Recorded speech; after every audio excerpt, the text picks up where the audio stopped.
Opa, fala rapaziada, que dia lindo, que alegria. Hoje é sexta-feira e tá no ar mais um Esporte Mais. Você confere hoje no programa. Reta final de preparação para Fortaleza e Ferroviário. A partida será domingo e pode ser decisiva caso o Tubarão da Barra vença o jogo. Quinta-feira de folga no Ceará, mas os jogadores não escondem de ninguém que o foco é o Guarani de Juazeiro, o jogo do próximo dia 16 de abril. E tudo sobre a espetacular vitória do basquete cearense contra o paulistano no Paulo Sarazate. Esses são os temas do Esporte Mais de hoje, que está só começando.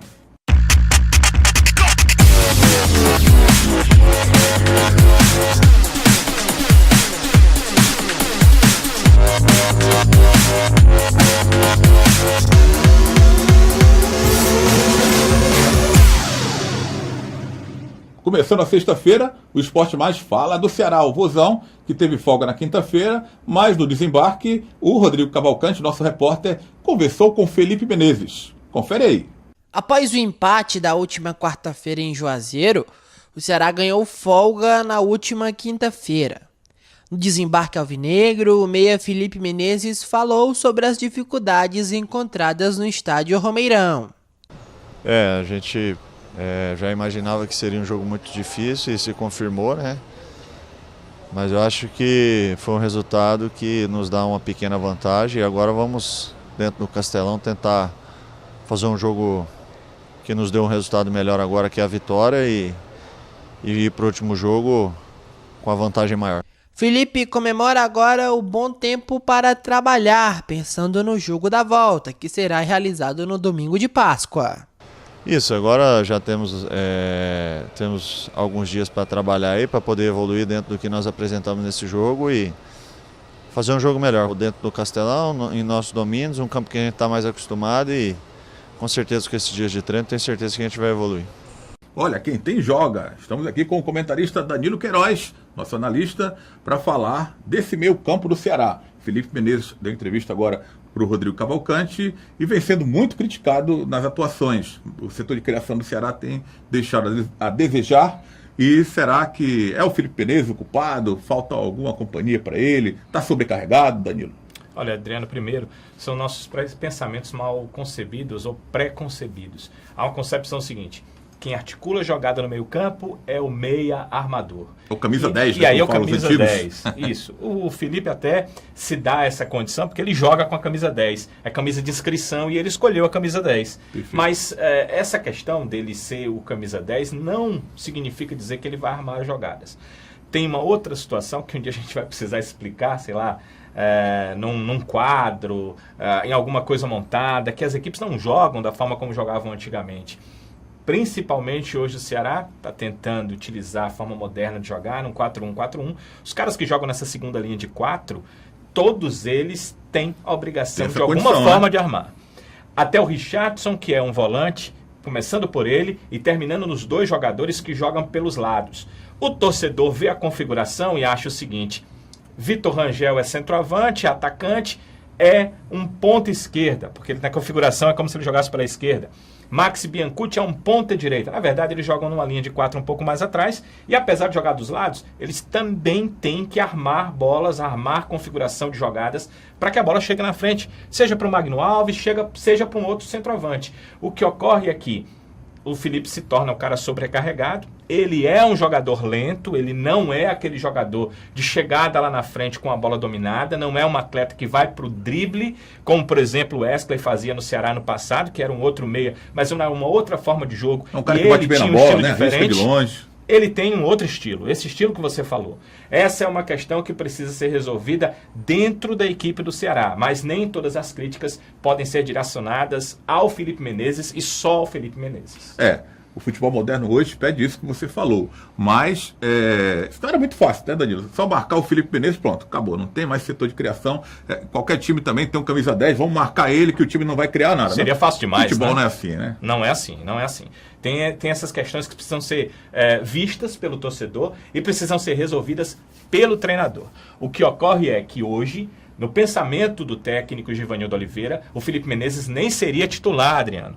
O titular seria o Tontini e, por conta de uma contusão, o atleta vem voltando agora, ele não conseguiu ganhar essa titularidade e ter partidas em sequência para mostrar essa titularidade. Agora, talvez, voltando semana passada do departamento médico, ele tem a condição de trabalhar, ele tem a condição de treinar, ele tem a condição de evoluir e ele tem a condição de ser esse titular que o treinador quer. Mas aí, o Felipe Menezes, vamos jogar fora? Não vai mais jogar na equipe do Ceará? Não. A configuração de jogo dele é outra e quando ele entrar em campo, essa linha de 4 que eu falo para o amigo que acompanha o Esporte Mais, ela precisa cooperar com ele. Tanto o Richardson, que teoricamente joga um pouco mais atrás porque é volante, quanto os dois jogadores que atuam pelas extremas, né? E aí a gente vai passar por muitos outros assuntos, Adriano. Por exemplo, o Vitor, ele não é um jogador de estar ali do lado esquerdo, de fazer tantas jogadas pela esquerda. Por que ele está ali? Porque o Magno Alves não vai voltar para marcar o ponto esquerdo. E ao mesmo tempo,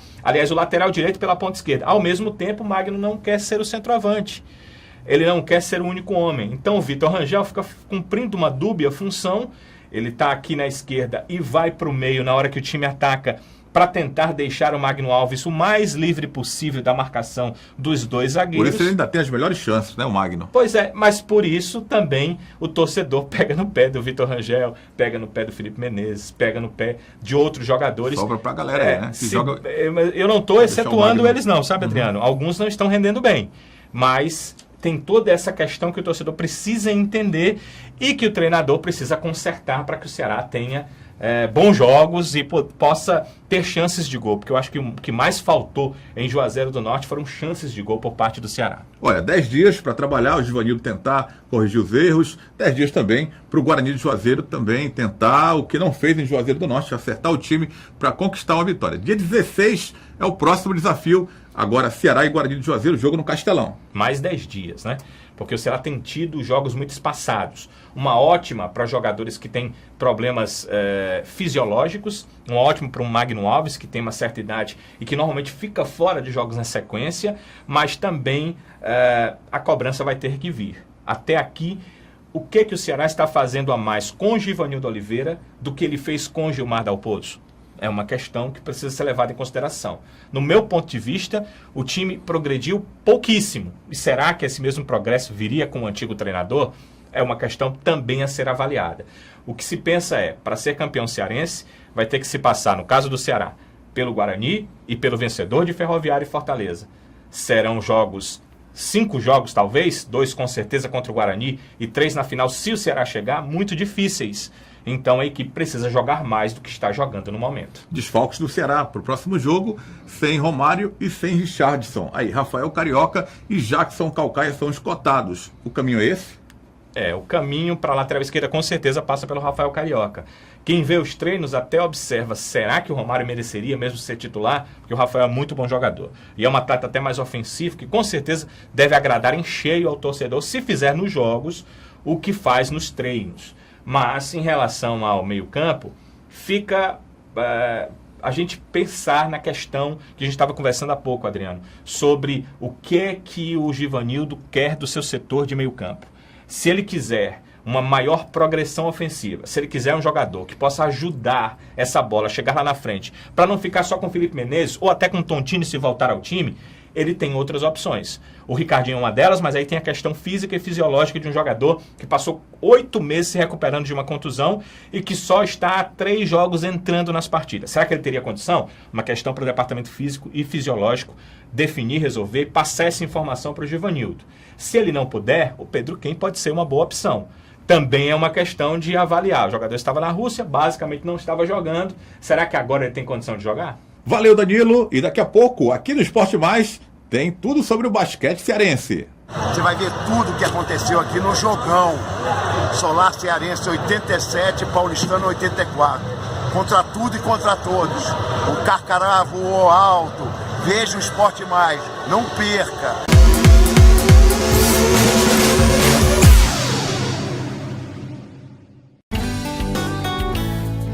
Humberto dos Santos, Viçosa do Ceará. Vai, Zé, terminando aí pra gente sair rápido. sou agricultor mesmo, profissional mesmo. A estrada dessa daí veio na hora certa. E você anda tranquilo, sem nenhum buraco, sem poeira, chega tudo mais fresquinho. Com essa estrada passando na minha porta aí, pode dizer que está no paraíso de verdade. Assim como o trecho que liga Viçosa a Tianguá, o governo do Ceará está fazendo mais de 2.000 quilômetros de estradas mais importantes da vida de muita gente. Governo do Ceará.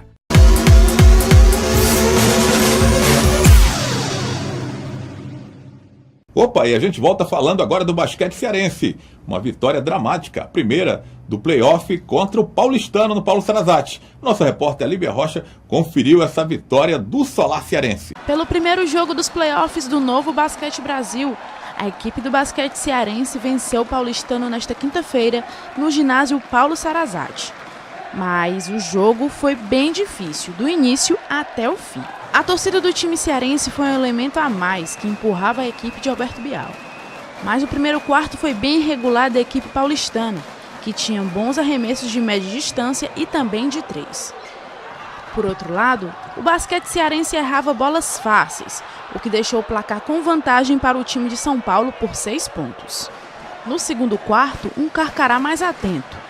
Porém, o paulistano seguia bem irregular e conseguiu fechar o primeiro tempo em 41-32, levando 9 pontos de vantagem para o segundo tempo.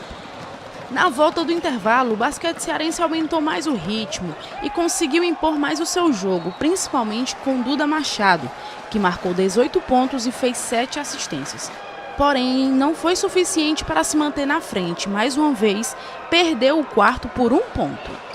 O último quarto foi marcado por decisões polêmicas da arbitragem com faltas duvidosas. Falando do jogo, esse teve muitos erros, mas o Carcará teve a chance de fechar a partida. Porém, Tiagão errou e, faltando 20 segundos para o fim, o paulistano empatou o jogo, levando a partida para a prorrogação. Com 75-75 no tempo normal, o jogo foi para o tempo extra. Nele, o basquete cearense foi arrasador. Apesar ainda de alguns erros, o time abriu 6 pontos de vantagem e conseguiu administrar os 5 minutos e venceu a partida por 87-84. Foi suado, mas o basquete cearense fez 1-0 na série de playoffs contra o Paulistano. Agora, a equipe cearense enfrenta novamente o Paulistano 2 vezes e traz o quarto jogo para cá, o ginásio Paulo Sarazate. Agora, a equipe cearense viaja para São Paulo e pode até perder as 2 partidas que ainda se mantém vivo nos playoffs e traz a decisão para dentro de casa. E para Alberto Bial, técnico do basquete cearense, essa foi a vitória do controle emocional. É uma análise que a equipe tem hoje um emocional muito forte, que consegue se manter mesmo com as grandes dificuldades apresentadas na partida, em todos os sentidos. Ela se manteve com a paciência e uma calma das grandes equipes. Então, é uma análise muito positiva e dou um entusiasmo à forma como a gente traz o respeito pelo Ceará, o brilho do Carcará, como a gente toma conta desse símbolo. Acho que é o grande tchan dessa partida, é o ziriguidum do time. Deu Carcará no primeiro jogo dos playoffs do Novo Basquete Brasil. Ufa, que vitória é essa do Carcará, hein? E a Lívia Rocha, nossa repórter, conversou após a partida com Davi Rosseto. Confere aí. Como explicar essa irregularidade durante os 40 minutos? A partida de playoff é assim mesmo, a gente sabia que seria disputada. Foi muito disputado o tempo inteiro, por mais que o Paulistano chegou ao momento a abrir 9 pontos. Foi num vacilo nosso de 2 minutos ali no final do segundo quarto. Mas acho que o nosso principal trunfo dentro dessa partida foi o momento onde a gente começou a atacar com mais coletividade. Começou a desequilibrar e o cara que desequilibrava não ia para a cesta. Começava a preparar a melhor jogada para os outros, envolvendo mais gente. Rachão veio muito bem do banco. O Gruber entrou na partida, o Thiago veio muito bem do banco. E aí, quanto maior o número de jogadores pontuando, participando efetivamente da equipe, vai melhorando o nosso ataque. Aí você observa que a gente tinha feito 14, 18 mascadas, começou a fazer 20, 3, 20. Aí você vê que muito se fala de defesa, mas o que melhorou hoje foi o nosso ataque.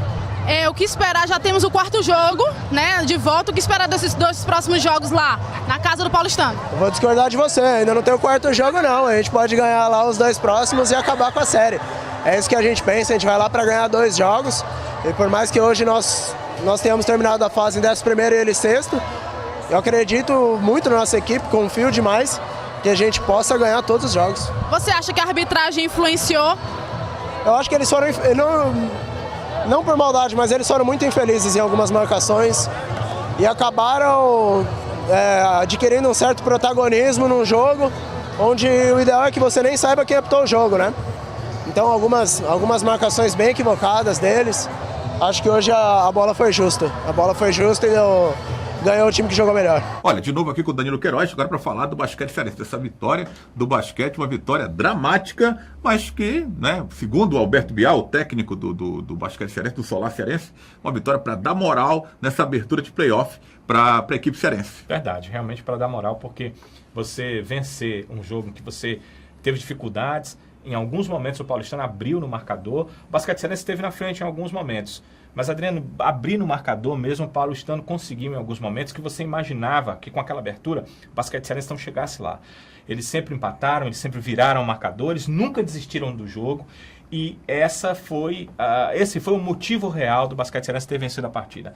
Prorrogação, um jogo de basquete indo para os últimos instantes, sem definição de quem foi o vencedor, 3 pontos de diferença. Olha, muito importante, muito interessante para o basquete cearense. O que vai acontecer com essa vitória? O Paulistano tem 2 jogos agora em casa e imaginava a equipe do Paulistano que ia definir essa questão em casa nos próximos 2 jogos. Isso não vai acontecer. E para o basquete já cearense, garantiu mais um jogo do Paulo Sarazate. E para o basquete cearense é importantíssimo que ele consiga vencer uma dessas 2 partidas, porque se isso acontecer, como é o melhor de 5, 3 resultados de vitória levam a equipe para a próxima fase. Então, vencendo uma das 2 partidas, no 4º jogo aqui, o basquete cearense vai ter a condição de, em vencendo, chegar à próxima fase. E eu acredito que é isso que o Bial deve estar passando para os seus jogadores. Olha, o time cearense reclamou muito da arbitragem. Será que está com a razão? Aconteceram esses erros mesmo? Tem que estar de olho já para os próximos jogos? Olha, eu vi o jogo, aconteceram erros de arbitragem para os 2 lados. Mas é claro que o erro para o time da casa ele é sempre maior valorizado. O erro contra o time da casa é mais valorizado e o basquete cearense estava jogando em casa. E os erros foram mais crassos, né? Você mudar alguns segundos no placar, para quem não é acostumado com basquete deve pensar, segundos servem para quê? Servem para muita coisa. No basquete, 2, 3 segundos fazem toda a já diferença entre uma vitória e uma derrota. Uma bola de 3 no final poderia, por exemplo, ter empatado o jogo para o Paulistano e aí iríamos para mais uma prorrogação. Quer dizer, qualquer segundinho faz diferença e isso aconteceu, é um erro muito crasso, é um erro que com certeza o pessoal do basquete cearense trouxe para si aquilo de contra tudo e contra todos que o próprio Alberto Bial falou há pouco. O basquete cearense entende que venceu o time adversário, o paulistano, mas venceu também a arbitragem, Adriano. Isso é bom para que os jogadores, ao chegarem em São Paulo para o jogo contra o paulistano, entendam que eles não podem ficar reclamando de arbitragem. Eles têm que tentar vencer a partida com erros ou com acertos. É isso. E até aqui, o que vem mostrando a equipe cearense, o Solar Cearense contando, claro, com a vitória de ontem, a equipe tem força para chegar lá, para passar de fase? Olha, venceu os grandes. O basquete cearense conseguiu vencer o Flamengo no Rio de Janeiro, e o Flamengo é o melhor time dessa NBB. Com certeza será um dos finalistas. É candidatíssimo ao título mais uma vez.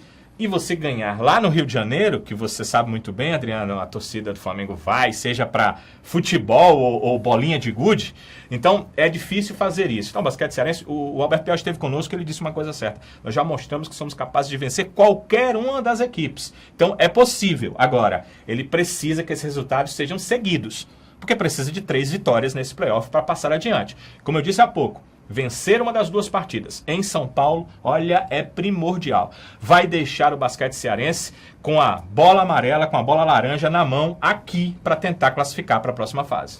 É isso então, vamos para mais um intervalo, mas enquanto está no intervalo, segue aí as nossas redes sociais. E depois do intervalo, na volta, a gente vai falar sobre a preparação final de Fortaleza e Ferroviário. Tem clássico das cores domingo, que pode ser decisivo. A gente volta já.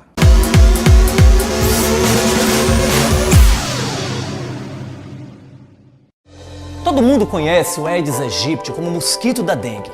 O que muita gente não sabe é que esse mosquito ficou ainda mais perigoso. Além da dengue, ele também transmite a zika e a chikungunya, doenças graves que podem até matar. E para acabar com esse mosquito, lembre-se, cuidado com qualquer tipo de água parada. Mantenha as caixas d'água, tonéis e potes bem tampados. Coloque o lixo em sacos plásticos e mantenha a lixeira bem fechada. Guarde garrafas e vasilhas sempre de cabeça para baixo. E encha com areia os pratinhos ou vasos de planta. Você deve estar achando que eu sou um pesquisador ou especialista no assunto, não é? Não, eu não sou. É porque quando é a vida da nossa família que está em jogo, todo mundo precisa ser um especialista no assunto. Em caso de informações e denúncias de foco do mosquito, ligue para a Secretaria de Saúde do seu município. Todos contra o mosquito. Governo do Ceará. O Neblina Parque Hotel está localizado ao lado do Parque Nacional de Ubajara, além de um clima ameno com temperaturas de 15 a 25 graus. O Neblina Parque Hotel é um hotel de serra completo, com 65 apartamentos, amplos e confortáveis, lagos naturais, caiaque, tirolesa, restaurante com capacidade para até 200 pessoas, com churrascaria, piscinas adulto e infantil, engenho de cana-de-açúcar. Por isso, venha nos conhecer e viva a natureza.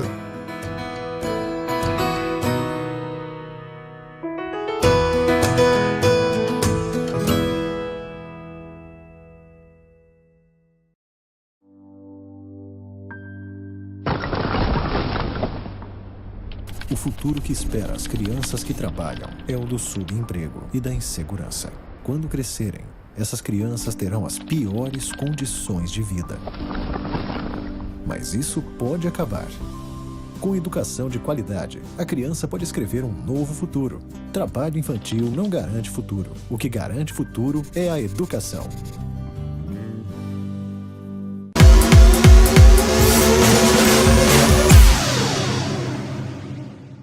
E agora é hora de Clássico das Cores, aqui no seu Esporte Mais. No Fortaleza, o clima é de mistério e os atletas do Leão do Pici realizaram um treino sem a presença da imprensa no estádio Presidente Vargas. O Fortaleza deve ir a campo com Marcelo Boeck, Felipe, Delamore, Max Oliveira e Bruno Melo, Rodrigo Mancha, Pablo, Jefferson e Everton. O ataque deverá ser formado por Lúcio Flávio e Zé do Gol. Agora, destacando o Ferroviário, o técnico Vladimir de Jesus não deve sair da linha de raciocínio que teve durante os treinamentos dessa semana.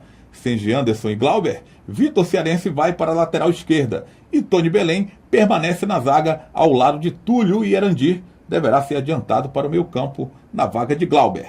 O Ferroviário deve ir a campo com Mauro, Gustavo, Túlio, Tony Belém e Vitor Cearense, Jonatas, Erandir, Mimi e Mota. O ataque será formado por Vitinho, Assisinho ou Valdeci. De novo aqui com Danilão Queiroz, nosso comentarista. Quem vem mais forte para esse Clássico das Cores? O segundo aí dessa disputa de 3, que pode se tornar 2 caso o Ferroviário vença domingo. Bem, sua pergunta é quem vem mais forte.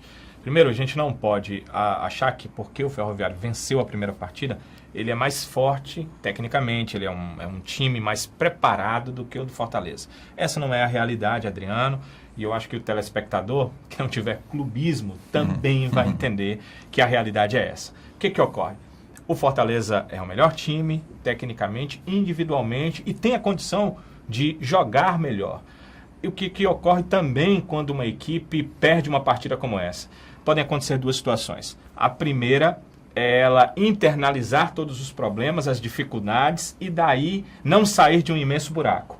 E a segunda, que normalmente ocorre com as boas equipes e quando tem talentos individuais, é a equipe superar o que ela pode fazer, superar o seu adversário e vencer a partida seguinte. Eu não sei qual das 2 vai acontecer, mas essas são as possibilidades reais que a gente tem que analisar, entendendo o que é o futebol e como as coisas acontecem nas equipes de futebol. Porém, o Fortaleza não vai jogar só, vai jogar contra um Ferroviário que entende que venceu a primeira partida porque superou um adversário melhor, e que o Vladimir deve estar passando para seus jogadores. Precisa jogar, Adriano, da mesma forma ou melhor ainda nessa segunda partida, porque com certeza, e pelo que eu disse há pouco, o Fortaleza vai vir bem mais forte para esse segundo jogo. Olha, era um jogo que se eu não estivesse trabalhando, iria com certeza assistir do começo ao fim. Vai valer a pena, porque eu tenho certeza que será Uma das grandes partidas, se não a melhor partida até aqui desse campeonato cearense, observando quem é o Fortaleza, o que ele pode render, quem é o Ferroviário, qual o rendimento que pode chegar essa equipe coral, se vai conseguir se superar ainda mais do que se superou no jogo do último domingo. Tem tudo para ser um jogão, mas como você imagina esse Ferroviário depois de ter vencido o primeiro jogo?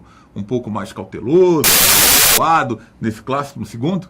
Acredito que o Ferroviário precisa jogar mais ou menos da mesma forma. Quando eu digo se superar, é mais na característica técnica de cada atleta, é mais na, vamos dizer assim, reduzir os erros, né? O Ferroviário errou muito pouco, né, Adriano? Mas se ele puder reduzir ainda mais os erros de passe, sei lá, erros de saída de bola, erros de finalizações, o Ferroviário teve bola no travessão, o Ferroviário teve chances de gol cara a cara e perdeu. E eu acredito que na segunda partida, Fortaleza será mais forte, chegará mais ao gol do Ferroviário, terá mais condições até de marcação ao Ferroviário. E com isso, se o Ferroviário perder essas poucas oportunidades que deve ter no jogo, ele vai ter mais dificuldade em relação a isso. Olha, é clássico, é decisão, e sempre a gente imagina boas equipes, por isso tem essa conotação de clássico. Quem será dos dois lados que pode desequilibrar, de repente, nesse segundo jogo? Eu fico imaginando que o Everton, tendo a condição de jogar, seria esse cara para buscar o desequilíbrio. Além disso, vamos para os caras que fazem os gols, né? E aí, além de fazer gols, tem feito gols bonitos com dribles, Adriano, pode também ser o homem a desequilibrar as partidas. Mas eu acho interessante, em times que têm condição técnica melhor, é que às vezes um jogador que se espera pouco, mas que a gente conhece a condição técnica, às vezes um bom lateral, às vezes um bom jogador de meio campo, mas que não é afeito a marcar tantos gols, muitas vezes sai dali o golaço, sai dali o gol da vitória, e a condição técnica do Fortaleza é melhor, então ele tem uma tendência de desequilibrar. Porém, o Fortaleza tem jogadores como Mota, Cizinho, afeitos a decisões. Aí o Ferroviário, né? Aliás, o Ferroviário tem jogadores como Mota, Cizinho, afeitos a decisões, e jogadores que sabem fazer gols. Quem sabe, num momento como esse, o desequilíbrio não vem desses atletas. O Mota até vem jogando bem e fez gol no último jogo. O Assis ainda está devendo. E o Fortaleza perdeu o primeiro jogo. O que será que vem na sua mente? O que ele precisa fazer de diferente e virar esse jogo? Primeiro, precisa não dar o contra-ataque ao Ferroviário. É o primeiro ponto, porque o contra-ataque tem sido a arma coral nos últimos jogos e nos jogos principalmente contra o Fortaleza. Segundo, ele precisa ser uma equipe mais efetiva ofensivamente. É um time que joga muito próximo à área do adversário, nem conseguiu fazer isso tanto contra o Ferroviário, fez só no começo do jogo, mas ele faz isso nas suas partidas. Precisa ser mais efetivo em oportunidades de gol. Porque artilheiros ele tem os artilheiros importantes, alguns dos artilheiros importantes dessa competição. Ele precisa deixar seus jogadores em condição de marcarem os gols. Se isso acontecer, como houve contra o Tiradentes, Fortaleza chegará ao gol. Ele precisa, então, não dar muitas chances para o adversário contra-atacar e atacar com mais efetividade, se a gente puder, assim, fazer uma conclusão geral. Mas é interessante dizer isso, que praticamente o que todas as equipes precisam no futebol brasileiro. Só que o Fortaleza consegue chegar próximo ou dentro da área adversária. Transformar em chances reais de gol é uma pitadinha que está faltando e uma pitadinha muito importante. Depois de mais de 20 anos, será que é dessa vez que o Ferroviário chega a uma final? Conseguirá dessa vez? Só o jogo vai poder dizer. Quer dizer, as duas partidas. Uma vitória, né? Porque podem acontecer 2 jogos. Mas aí, para o Ferroviário, essa segunda partida será muito, muito importante. Primeiro, ele, no momento, tem a vantagem de 2 empates, né? Se ele empatar essa, ele pode empatar a outra. Se ele vencer, aí acabou o confronto. Então, há 2 dos 3 resultados da partida que, de alguma forma, interessam a equipe do Ferroviário. Mas temos que voltar a dizer, Adriano, ele vai ter que, para isso, suplantar um adversário melhor do que ele, tecnicamente, e mais preparado para esse tipo de decisão, principalmente pelas condições que o Fortaleza tem e pela capacidade individual dos atletas do Fortaleza. Nós citamos algumas capacidades individuais do Ferroviário, mas se nós formos colocar do primeiro jogador, que normalmente é o goleiro, até o atacante que fica lá na frente, 1 contra 1, o Fortaleza vai ter uma disparidade que vai vencer ali de 7-3 ou 6-4 entre os jogadores de linha, e vamos deixar ali os goleiros também o Fortaleza com essa vitória. Ou seja, o Fortaleza vai ter a condição de ser ainda o favorito para essa partida, e como são duas, acaba, no meu ver, sendo ainda o favorito para o confronto. Valeu, meu parceiro Danilo Queiroz. Bom final de semana para você. Ótimo final de semana para todos. Bom, o Esporte Mais se despede, mas dando um recado. Segue aí as redes sociais, o Instagram, Esporte Mais TV. Tem também o Twitter, @Esporte Mais na TV. Temos também o Face, em facebook.com/Esporte Mais na TV. Temos um canal no YouTube para você acompanhar tudo que rola aqui nessa bagaça no Esporte Mais. E se despede, segunda-feira tem mais. Aproveita hoje, sexta-feira, o melhor dia da semana.